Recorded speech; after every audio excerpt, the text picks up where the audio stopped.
Nobody feared the Mafia boss's wife. Everything changed when she stopped running. The photograph was already on the kitchen counter when Elena woke up. She almost missed it. It was sitting under her coffee mug, a plain white envelope with no name on the front, no stamp, nothing. She only noticed it because the edge stuck out slightly, and her hand brushed it when she reached for the mug. She stood there in her robe, barefoot on the cold marble floor, and she opened it. Inside was a single photograph. Her daughter, Clara, 8 years old, standing outside a gelato shop 3 blocks from school. Clara was laughing at something off camera, her school bag half falling off one shoulder, her hair loose. She looked happy. She looked completely unaware. Elena turned the photograph over. Blank. Nothing written. No demand. No name. No threat spelled out in words. Just the image. She sat down at the kitchen counter. She did not cry. She did not scream.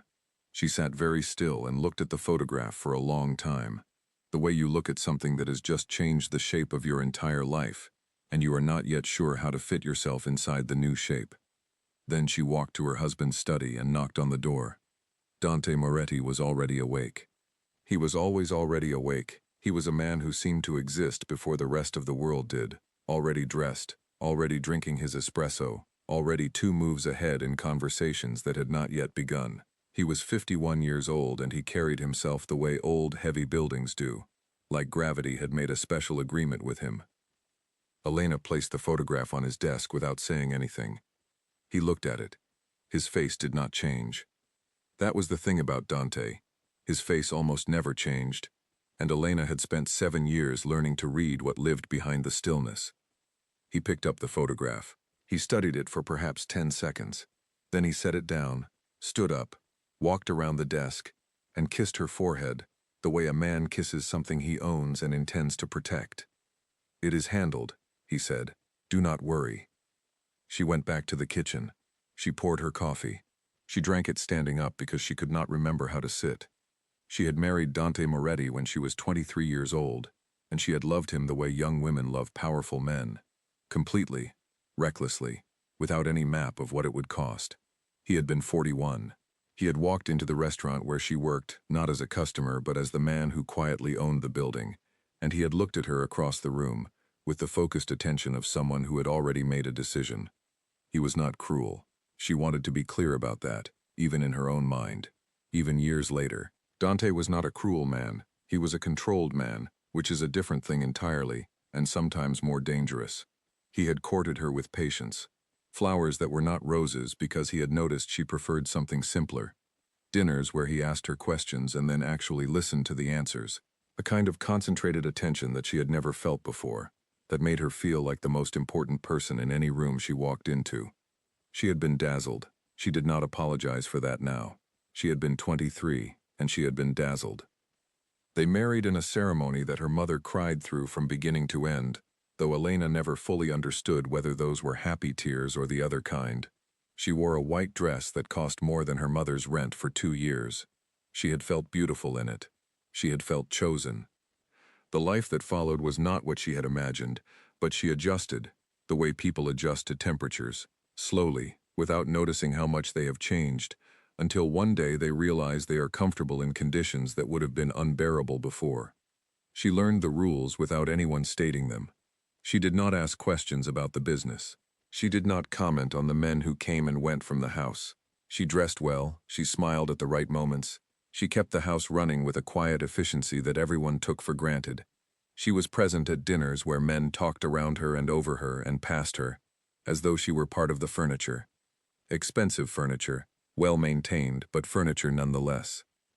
The men called her La Bambola among themselves. She knew this. Nobody thought she knew this. She knew many things that nobody thought she knew, because people who are not taken seriously are rarely guarded against. Clara was born 4 years into the marriage, and changed everything and nothing. Clara was the warmest thing in Elena's life, loud and gap-toothed and brave in the specific fearless way that children are before the world teaches them not to be. Elena loved her daughter with the kind of love that has no edges and no bottom, and no room for anything else when it is fully present. Clara was also the reason Elena stayed. She told herself this so many times, and so consistently, that it had become something she almost could not see around anymore. The way a wall becomes invisible when you have lived on one side of it long enough. But the photograph changed the geometry of that wall. Because the threat had not come to Dante.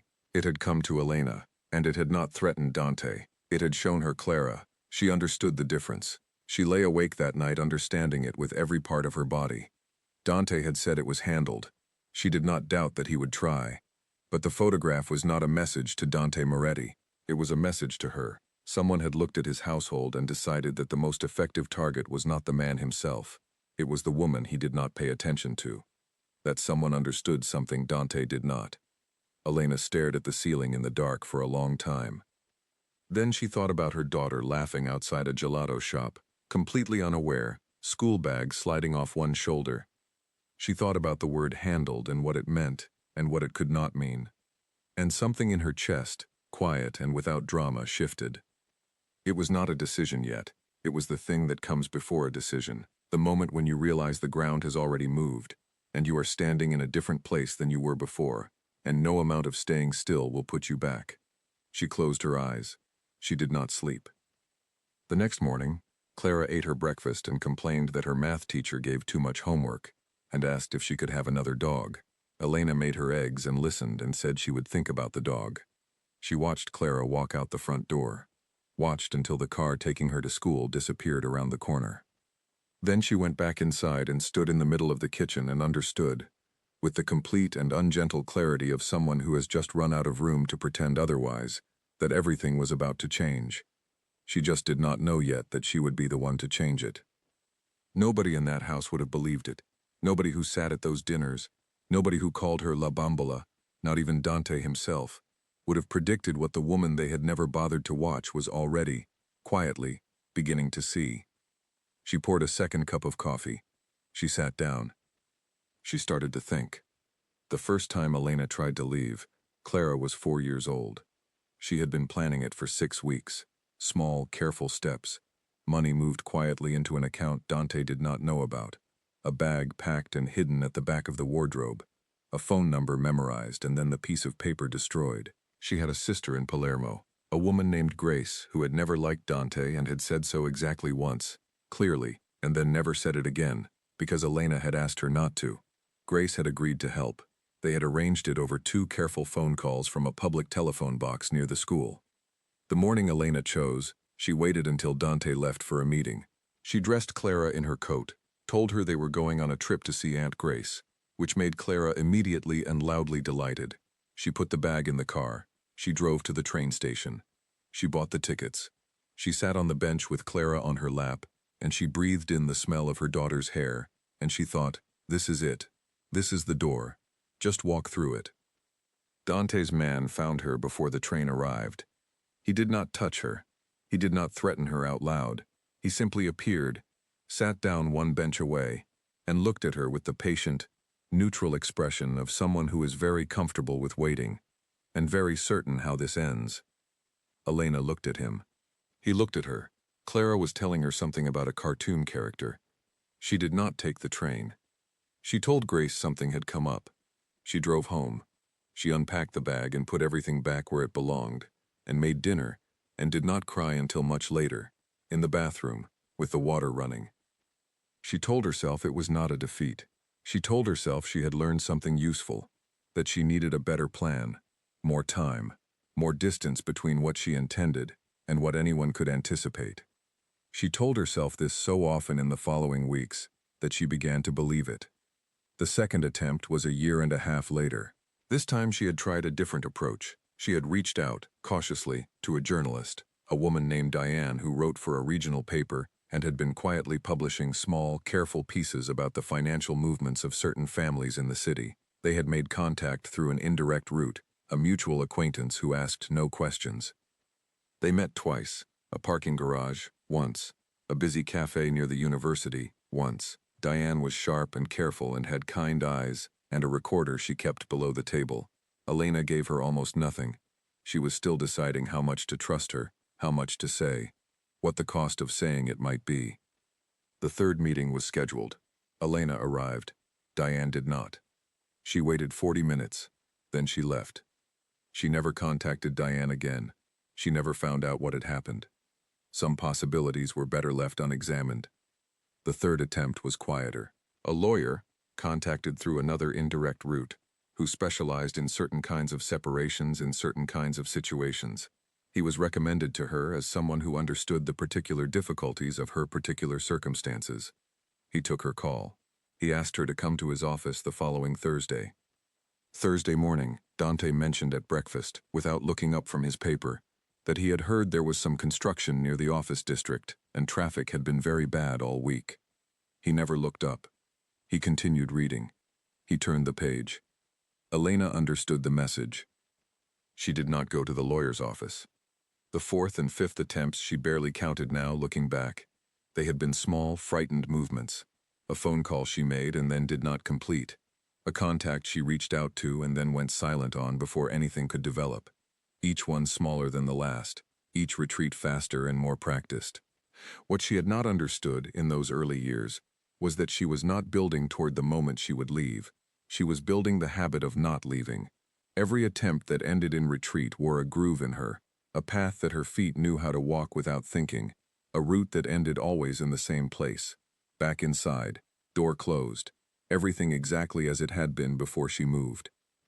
The sixth time was the one that broke the pattern, but not in the direction anyone would have expected. Clara was 11 by then. It was a Tuesday in late autumn, and Elena had driven to the school to pick her up, and she was sitting in the car park watching the doors with the particular vigilance she had carried in her body, like a second skeleton for 3 years, ever since the photograph. Clara came through the doors in a wave of other children, laughing at something a friend had said, school bag swinging, completely herself. She climbed into the car, tossed her bag on the back seat, and started telling Elena about a disagreement she'd had with a boy in her class over the rules of a game they were playing at lunch. Elena half listened. She was watching the street, a habit. And then Clara said something. She said it in the middle of describing the argument, casually, the way children say things that cut straight through to the center of the world without knowing they are doing it. "Mum," she said, "do you always do what Dad says?" Elena looked at her. "What do you mean?" Clara shrugged the way 11-year-olds shrug when they are asking something serious but want to seem like they are not. "You never argue with him. You always just agree. I was telling Lily that my mum never loses arguments because she just doesn't have them." She said it as though it might be a compliment. She was not sure. Elena drove in silence for a moment. "That is not the same as winning," she said. Clara thought about this. "Is it losing?" Elena did not answer right away. "No," she said eventually. "It is something else." She did not say what. Clara accepted this the way children accept incomplete answers when they sense that the full version is not for them yet, and she went back to describing the lunchtime argument. But something shifted in Elena's chest on that drive home. Something cold and clear and precise. She had spent 3 years since the photograph watching and memorizing and preparing. She had spent 7 years before that learning how the household worked, how the business moved, what mattered and what was decoration. She had spent all of it telling herself she was waiting for the right moment, the right exit, the right circumstances. And now her 11-year-old daughter, who still laughed too loudly in public and could not remember to put the cap back on the toothpaste, had just told Elena that what she saw when she looked at her mother was a woman who did not argue, and did not lose, and did not fight. A woman who did not do anything. Elena pulled into the driveway and sat in the car for a moment after Clara had climbed out and run inside. She thought about the 6 attempts. She thought about all the versions of leaving she had tried and abandoned. She thought about what she had been telling herself every time. That she was not ready. That the plan was not complete. That the moment was not right. She understood, sitting in the driveway in the autumn cold, that the moment would never be right. Not in the way she had been waiting for. There would always be a reason to wait. There would always be another Thursday morning.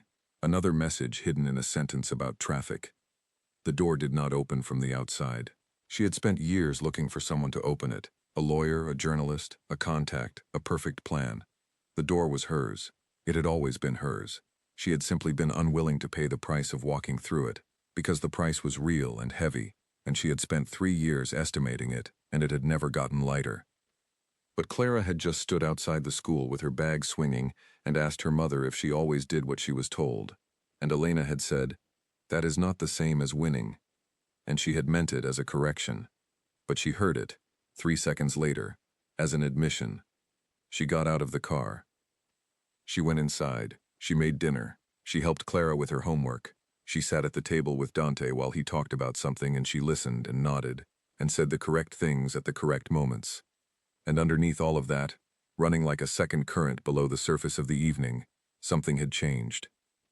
She was not frightened less. She was not suddenly brave in the way that happens in stories, where a single moment of clarity washes out all the fear.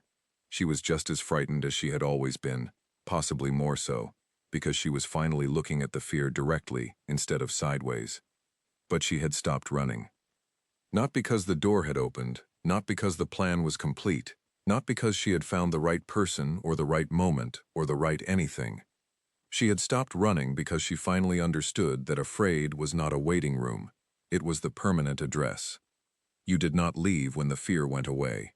The fear did not go away. You left while carrying it, and you carried it somewhere it could not be used against you. She stopped running that Tuesday evening in autumn, inside a life that looked exactly the same as it had that morning, and would continue to look the same for a while longer. But it was not the same. She had decided, quietly, without ceremony, without a single dramatic gesture or word spoken out loud. She had decided. And now she had to be smarter than she had ever been before. For 3 years after the photograph arrived, Elena had been watching. This sounds simple. It was not simple. It required her to be two people at once, continuously, without ever letting the surface person show that the interior person existed. The surface Elena attended dinners and managed the household and drove Clara to her activities and listened to Dante speak and responded in the ways expected of her. The interior Elena was building something. She had no word for it at the time. It was not a plan exactly.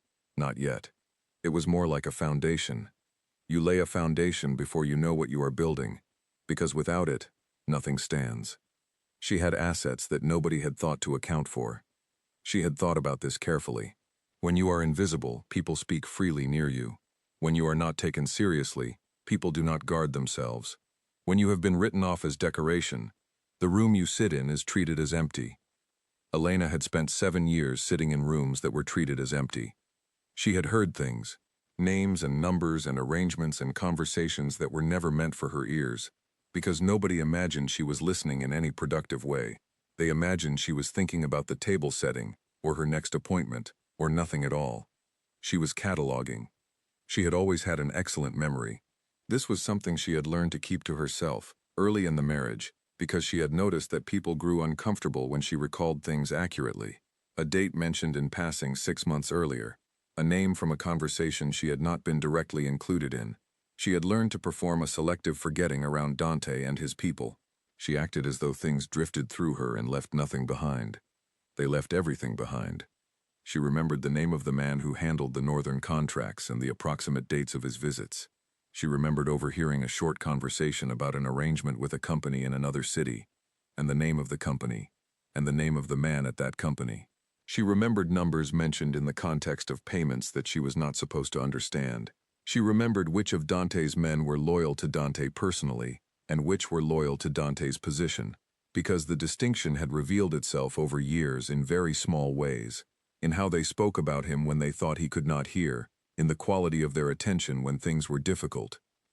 She began writing it down, not on her phone, not on a computer, not in any place that could be found easily and immediately understood. She bought a plain notebook, and she developed a shorthand, part abbreviation, part symbol, part private logic, that would look like nothing to anyone who found it. She disguised the notebook as a recipe book. This was not difficult. She already kept handwritten recipes. She simply made it look like more of the same. She kept it in the kitchen pantry, behind a large bag of flour and a row of preserved jars. Nobody ever moved those jars. She knew, because she arranged them specifically and checked them. It was also, she acknowledged to herself with a small dark humor, that she kept entirely internal, a very good hiding place, precisely because nobody believed she was clever enough to need one.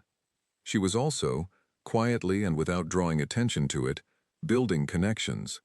Not in a dramatic way, Nothing that could be observed and identified as movement, just relationships. The slow, ordinary kind that looked like nothing from the outside.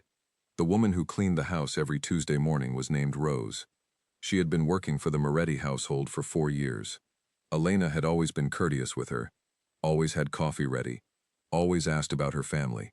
Over time, this had grown into something more genuine. Rose had a daughter with a health condition that required expensive treatment, a husband who worked long hours, a mother in a care facility an hour away. Elena listened to all of this. She helped, when she could, in small ways that never felt like charity. She called a contact who knew someone at a better care facility. She mentioned a community health program she had heard about. Rose trusted her, not because Elena had engineered the trust. She had not. The friendship was real, but Elena understood that real things could also be useful things, and she was no longer separating those categories. The accountant who handled certain household finances was a cautious, meticulous man named Gerald. Gerald had a wife named Carol who was warm and a little lonely because Gerald worked long hours, and their children were grown, and she had too much time and not enough to fill it with. Carol had started giving piano lessons to neighborhood children as something to do. Clara had been one of her students for 2 years. Elena and Carol had developed the particular ease of 2 women who spend time waiting in the same spaces for the same things, and who genuinely like each other without having planned to. Elena knew that Carol told Gerald things the way couples do, small details about their days. She also knew that Gerald, as a careful and meticulous man, would have noticed things in numbers that perhaps were not intended to be visible to someone with his specific kind of attention. She never asked Carol about this. She did not need to. She simply remained a person Carol trusted and valued, and she waited, and she listened to what Carol mentioned without being asked. And there was a man named Owen. Owen was a former police officer, now retired on a partial disability, who lived 4 streets away, and whose son played football with Clara on Saturday mornings at the local park. Elena had met him the way you meet such people, standing on the sidelines in the cold, 2 adults with nothing in common except children running around on the same patch of grass. They had started talking the way people talk when there is nothing else to do, about the weather, about the children, about the park, about small local things. Owen was observant. This was the thing about former police officers. The habit of observation was structural, built into how they moved through a room and what they noticed and what they filed away. Elena recognized it because she had been developing the same habit herself. She thought, sometimes, that Owen was probably aware she was more than she appeared, the way experienced observers usually were. But he never said so. He was also a careful person. Over 18 months, their conversation had deepened, the way conversations do when 2 careful people are both, without quite naming it, deciding they trust each other. He had told her about his career. She had told him carefully selected things about her life. He had said once, sitting on a cold bench while their children played, that people in difficult situations often waited too long because they were waiting for a moment that felt safe enough, and there was no such moment, and the people who got out were usually the ones who stopped waiting for it. He said it looking straight ahead at the football game. She said nothing for a moment. Then she said she thought that was probably right. He had also, in the course of their conversations, mentioned certain professional contacts he had maintained. People he trusted, people who dealt with certain kinds of difficult situations in ways that were structured and serious, and not without their own complications, but which had, in his experience, worked. Elena had filed this the same way she filed everything else, in the correct place, in her own shorthand, behind the flower. She was also learning, actively, deliberately learning in the spaces of time that were her own. She read carefully, not novels, though she read those too, but practical things. She understood more about the legal system than she had before. She understood more about how financial arrangements could be structured, and what that meant in terms of documentation and evidence. She understood, with increasing specificity, what the difference was between information that was interesting and information that was actionable, and she was steadily gathering the second kind. She also understood her own situation with greater clarity than she had ever allowed herself before. Clara needed to be safe. This was not a goal alongside other goals, it was the only goal. Everything else was either in service of it or it was not worth doing. This sounds obvious, but it had taken Elena a long time to actually feel it as a principle, rather than just think it as a sentence. The feeling had a different weight. The feeling cut out a great deal of noise. There were things she could not do. She was honest with herself about them. She could not disappear. She had tried that, 6 times, in various forms, and she knew the shape of why it had not worked. She could not fight in the conventional sense. She did not have the resources, or the protection, or the legal standing to begin that kind of confrontation and survive it. But she was not without resources. She had information. She had relationships. She had the one asset that nobody who had dismissed her as furniture had thought to account for. She had been watching for a very long time, and she had written it all down, and she had put it behind the flower. She thought about this on the evenings when Dante was away, and she sat in the kitchen with Clara doing homework at the table, and the house was quiet and ordinary-looking, and full of the specific invisible tension that had become the background noise of her life. She was not waiting anymore. That was the change. Before, even when she was doing things, reaching out to the journalist, meeting the lawyer, she had been waiting at her core, waiting for the moment when it would feel safe enough to truly move. Now she was not waiting. She was preparing. These are different things. Waiting is passive, hopeful, dependent on the outside world to provide conditions. Preparing is deliberate. Preparing has a direction and a destination, even if both are still unclear. The recipe book was nearly a third full. Rose had mentioned something once, without context, about a man who had come to check on the house in a way that felt less like maintenance and more like inventory. She had not understood what it meant and had not thought it important enough to bring up except in passing. Elena had filed it. Carol had said once that Gerald sometimes came home with a look on his face like he was carrying a weight that was not his, but that he had been handed anyway. And she wished she knew what it was, but she had learned not to ask. Elena had filed that too.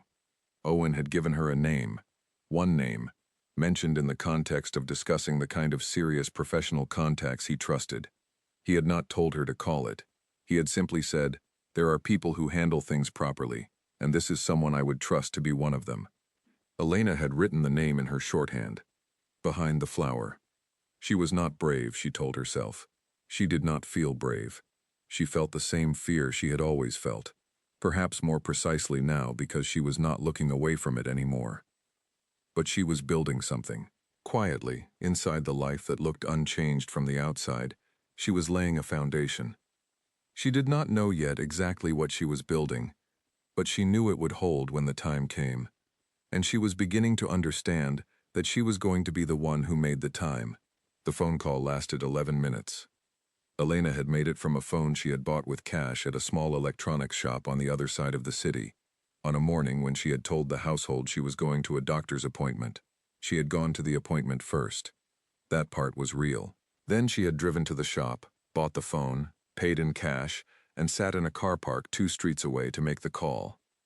The name Owen had given her belonged to a man named Philip, who had been described to her, in Owen's measured language, as someone who handled difficult situations involving complex legal and evidentiary matters, and who was not easily disturbed by the particulars of such situations. Owen had said this was a man who listened carefully and moved quietly, and who had, in Owen's experience, never been someone who made promises he did not keep. Philip answered on the second ring. His voice was calm and level, the voice of someone who received unusual phone calls regularly, and had long ago stopped being surprised by them. Elena said she had been given his name by a mutual contact. She said she had a situation. She said she had information that would be relevant to people who dealt with such situations professionally, and that she needed to understand what safeguards existed before she was willing to say anything further. Philip asked her 3 questions.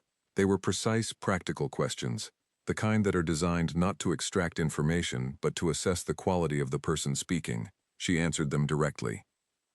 He said he would like to meet. He suggested a location, a legal office in a part of the city that was ordinary and busy and not associated with anything.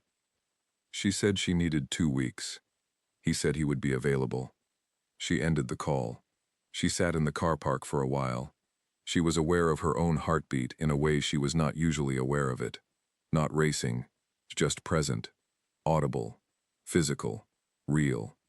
She drove home. She picked Clara up from school. Clara had had a good day and described it in considerable detail, and Elena listened to every word. And when they got home, she made dinner and helped with homework, and read to Clara for a while before bed, and then sat in the kitchen after everyone was asleep, and opened the recipe book and looked at everything she had built over 3 years. It was considerable. She had not fully seen it all at once before. She had been adding to it in pieces, and looking at the whole of it now, spread across her memory in the symbols and shorthand she alone could read, she understood that she had been building something far more substantial than she had realized in the individual moments of building it. 2 weeks later, she drove to the legal office. Philip was a quiet man in his mid-50s, with the kind of face that gave nothing away, and the kind of attention that gave everything. He listened to her speak for 40 minutes. He asked careful questions. He did not show surprise at any of what she told him. He asked her about the recipe book, and she described what it contained in general terms, and something in his expression shifted very slightly. Not dramatically, just a minor recalibration, the look of a man adjusting his understanding of the scale of what he is dealing with. He told her what the process would look like in broad terms. He told her what she would need to provide, what would be required of her, what the realistic timeline was. He told her, with complete frankness, that it would be difficult, and that parts of it would be frightening, and that there were no guarantees about the shape things would take on the other side. She told him she understood. She told him she had Clara, and that Clara's safety was the only condition that mattered, and that if he could tell her that could be arranged, she would proceed. He said it could be arranged. She looked at him for a moment.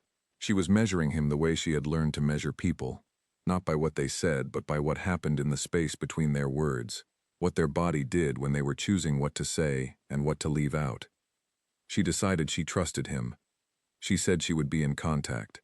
She drove home and made dinner, and Dante came home and sat at the table and talked about his day, and she listened and responded and acted exactly as she had always acted. The 2 weeks that followed were among the most difficult of her life, not because of any single event, but because she was maintaining the surface of the life with complete precision, while underneath it everything was in motion. She was transferring the information from the recipe book, carefully, into a form that Philip's contacts could use. She was doing this in small pieces, never all at once, never with any visible change in her routine. She called Grace, her sister.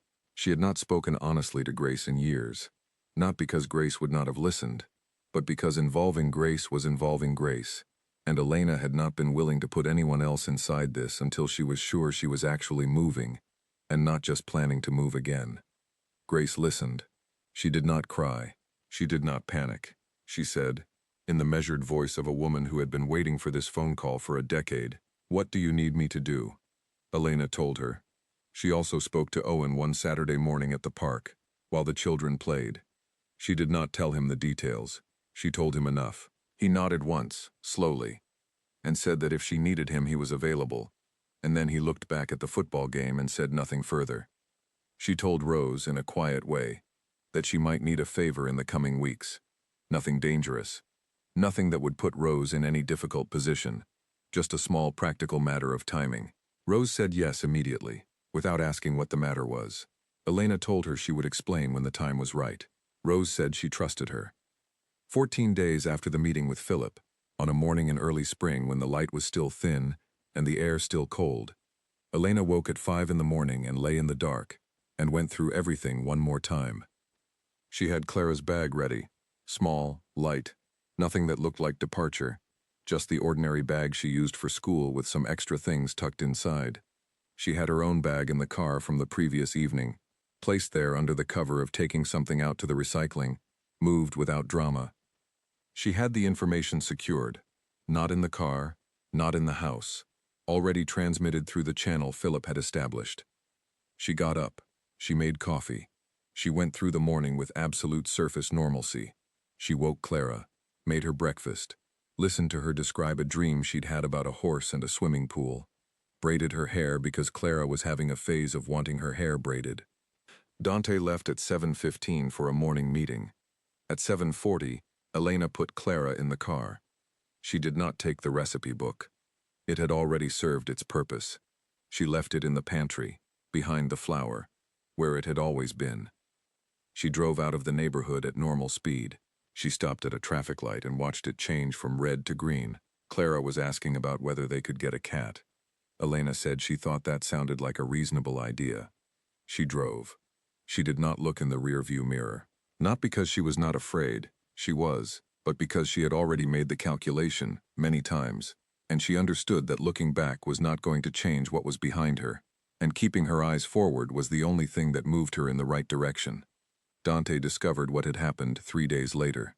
She was told about his reaction secondhand, much later. He had said almost nothing. He had sat in his study for a long time without speaking. Then he had made several phone calls. But Elena was already somewhere he had not thought to look, because he had never thought about her carefully enough to know where she might go. That had always been his greatest error, and she had spent 7 years making sure he never corrected it. They asked her, years later, in the rare moments when she spoke about any of it, whether she was still afraid. She always paused before answering, not because she was uncertain, but because she wanted to say it correctly. She would say, yes, always. Fear does not go away when the situation changes. Fear is not a weather condition that clears when the storm passes. It is a permanent feature of being alive and caring about things.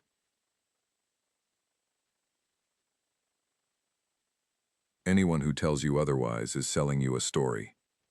But, she would say, and this is the part that matters, it stopped belonging to someone else. For the first years after she left, the fear had been specific and concrete.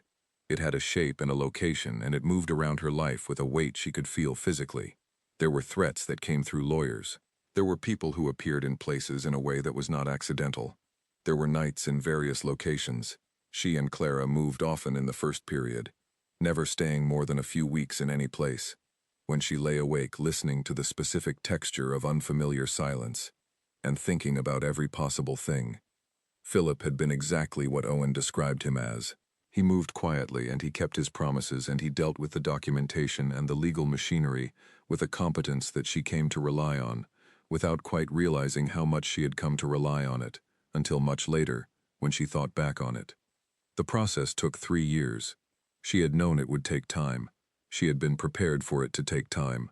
What she had not been fully prepared for was the particular exhaustion of 3 years of sustained alertness, the way you hold yourself when you know things are not yet settled, the energy that costs, the way it eats into ordinary life and ordinary pleasure and ordinary rest. Clara managed it better than Elena expected. Children are sometimes more resilient than their parents' love for them allows the parents to see, because the love makes the parents afraid for them in ways the children themselves have not yet found. Clara was adaptable and funny and did not fall apart, though she had moments, they both had moments, that were not easy and did not resolve quickly. There were new schools, several of them over the first 2 years. Clara complained about this, in the honest way that children complain about things that are actually hard, without dressing it up. Elena listened to the complaints and validated them, and then they both kept moving. Clara is the kind of person who makes friends efficiently, which is a gift she has had since she was very small, and she deployed it in each new school, with a speed that impressed Elena, and occasionally moved her deeply, in ways she did not show because she was very practiced at not showing things. They were not alone. This was one of the things Elena understood better in retrospect, that the years of quiet relationship building had produced something real that she had not fully estimated until she needed it. Grace was steady and practical, and never made Elena feel like a problem that needed managing. Rose called occasionally, small calls, just to know things were all right, and Elena appreciated this more than she knew how to say. Owen had done what he had said he would do. He had been available, and he had been discreet, and he had been useful in specific ways at specific moments, without ever making her feel the weight of the favor. The proceedings themselves were complicated. Philip had been honest about that. There were things she had to do that were exhausting, and things she had to sit through that were worse, and there were moments when she looked at the distance still remaining, and felt something that was close to despair, but never quite arrived there, because she had built enough mental discipline to recognize despair as a feeling to sit through rather than a fact to act on. What helped her, in those moments, was something she had never expected to be the thing that helped her. It was the recipe book. Not the physical object, she had left it in the pantry, but the act that the recipe book represented. The choice she had made, 3 years before she left, to stop being someone who was not paying attention, to use the hours she had, the invisible hours, the hours inside a life that dismissed her, to build something real. She thought about those hours when things were difficult. She thought about sitting in the kitchen pantry in the early morning before anyone else was awake, writing things down in her private shorthand, and understanding that she was doing something that mattered, even though it looked like nothing, even though the person doing it looked like nothing from the outside. She had built the way out before she took it. She had built it out of years and patience and the specific, focused intelligence that people had spent an entire marriage dismissing as empty. There is a particular satisfaction in being underestimated. She had not felt it while it was happening. It had felt only like diminishment and frustration and loneliness. But she felt it in retrospect, clearly and without anger, just as a fact. They had never counted her, because they had never truly looked at her, and that had given her the exact space she needed to do the one thing that undid all of them. Clara is studying law. She is 20 years old now and formidable in the way that young people are when they are genuinely good at something and they know it, and they are starting to understand what they can do with it. Elena watches her sometimes across a dinner table or in the middle of an argument she is making and thinks, this person is going to be capable of extraordinary things. She does not say this to Clara. Clara does not need her mother to narrate it. She can feel it herself. Elena lives quietly. She will not describe where. She works in a role that uses a set of skills she spent years developing, in a household where nobody noticed she was developing them. Organizational skills, memory, attention to detail, the ability to hold complicated systems in her head and see where they are fragile. She is good at her work. People who work with her are sometimes surprised by how good she is, though they cannot always articulate exactly what the quality is that makes her effective. She knows what it is. It is the quality of someone who was invisible for a long time and paid very close attention to everything they saw. She is asked, occasionally, about Dante. She does not speak about him in terms of anger or bitterness. This surprises people. They expect the story of a woman who escaped to be a story of rage, of triumph over a specific enemy.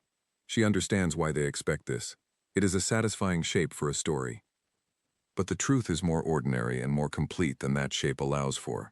Dante was a specific kind of man who lived inside a specific kind of world and had certain beliefs about what certain kinds of people were capable of. He had not manufactured those beliefs to be cruel. He had simply never been given sufficient reason to examine them. She gave him the reason. She gave him several years of it, in retrospect, but he had not been able to see it coming because he had never been watching her. Not really. He had been watching the version of her that lived on the surface of his life and matched the shape of what he expected. The woman behind the flower was never someone he counted. That is the part she thinks about most, when she thinks about all of it. Not the fear, not the difficult nights, not the weight of the 3 years of proceedings. She thinks about the pantry. She thinks about the particular early morning quiet and the shorthand she invented herself, and the way the information filled up the pages, and the knowledge, growing clearer with each page, each week, each year, that she was building something in that pantry that they could not touch because they did not believe it existed. She had been furniture in someone else's house for 7 years. She had spent 3 of those years in the spaces they did not watch, becoming the foundation. And when she was ready, she had walked out. She had taken her daughter. She had left the recipe book. She had driven at normal speed to a green traffic light while Clara talked about wanting a cat. They got the cat, eventually. Its name is something Clara chose, something elaborate and slightly ridiculous that makes Elena smile every time she uses it. The fear remained, the way she had always known it would, but it was hers now. Nobody else held the other end of it. Nobody could pull it and make her move. She was afraid, and she was free, and those two things existed together without canceling each other out. That is the ending. Not the dramatic one, not the triumphant one, not the one where the fear dissolves and the music swells and everything is clean and resolved and finished. Just a woman in a quiet life she built herself, with a daughter studying law, and a cat with a ridiculous name, and the particular steady feeling of someone who looked at the worst version of her situation, found what was usable inside it, and built a way out from the inside. Nobody had feared her. Then she stopped running, and the people who needed to understand what that meant had all the time in the world to figure it out.